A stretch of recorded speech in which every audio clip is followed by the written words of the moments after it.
అమ్మ నీ దగ్గర బోలెడంత శక్తి ఉంది. ఎవరైనా శక్తి ఉన్న వాళ్ళు ఏం చేస్తారు? ముందు బిడ్డలకి చూసుకుంటారు.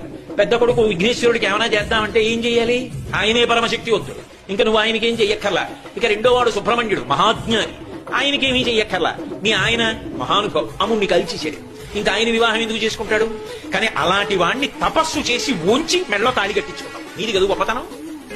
కాబట్టి నువ్వు శంకరుడికి ఏం చేస్తావు? నీ శక్తితో ఏమీ చెయ్యక్కర్లా, ఆయన మహానుభావుడు. మరి నీ శక్తి అంతా ఏం చేస్తావు? పెద్ద కొడుక్కి నువ్వేం చెయ్యక్కర్లా, రెండో వాడికి చెయ్యక్కర్లా, మీ ఆయనకి చెయ్యక్కర్లా, మీ శక్తిని అంతటిని ఏం చేస్తావు అంటే నన్ను వచ్చి అడగ. ఎవడైనా వచ్చి ఆవిడ దగ్గర ఇలా ఒగ్గితే చాలు, అబ్బా ఒక్కడ దొరికాడు రాని ఇవ్వడానికి ఇచ్చేస్తుంది.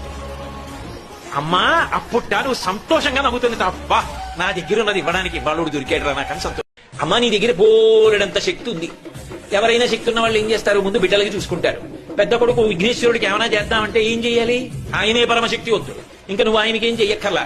ఇక రెండో వాడు సుబ్రహ్మణ్యుడు, మహాజ్ఞాని, ఆయనకేమీ చెయ్యక్కర్లా. నీ ఆయన మహానుభావం, అమ్ముడిని కలిచేసాడు, ఇంకా ఆయన వివాహం ఎందుకు చేసుకుంటాడు? కానీ అలాంటి వాణ్ణి తపస్సు చేసి ఓంచి మెడలో తాళి కట్టించుకుంటావు. నీది కదా గొప్పతనం. కాబట్టి నువ్వు శంకరుడికి ఏం చేస్తావు? నీ శక్తితో ఏమీ చెయ్యక్కర్లా, ఆయన మహానుభావుడు. మరి నీ శక్తి అంతా ఏం చేస్తావు? పెద్ద కొడుక్కి నువ్వేం చెయ్యక్కర్లా, రెండో వాడికి చెయ్యక్కర్లా, మీ ఆయనకి చెయ్యక్కర్లా, మీ శక్తిని అంతటిని ఏం చేస్తావు అంటే నన్ను వచ్చి అడగ. ఎవడైనా వచ్చి ఆవిడ దగ్గర ఇలా ఒగ్గితే చాలు, అబ్బా ఒక్కడ దొరికాడు రాని ఇవ్వడానికి ఇచ్చేస్తుంది. అమ్మా అప్పుట్టా నువ్వు సంతోషంగా నవ్వుతుంది, అబ్బా నా దగ్గర ఉన్నది ఇవ్వడానికి బాలుడు దొరికాడు రా నాకని సంతోషం.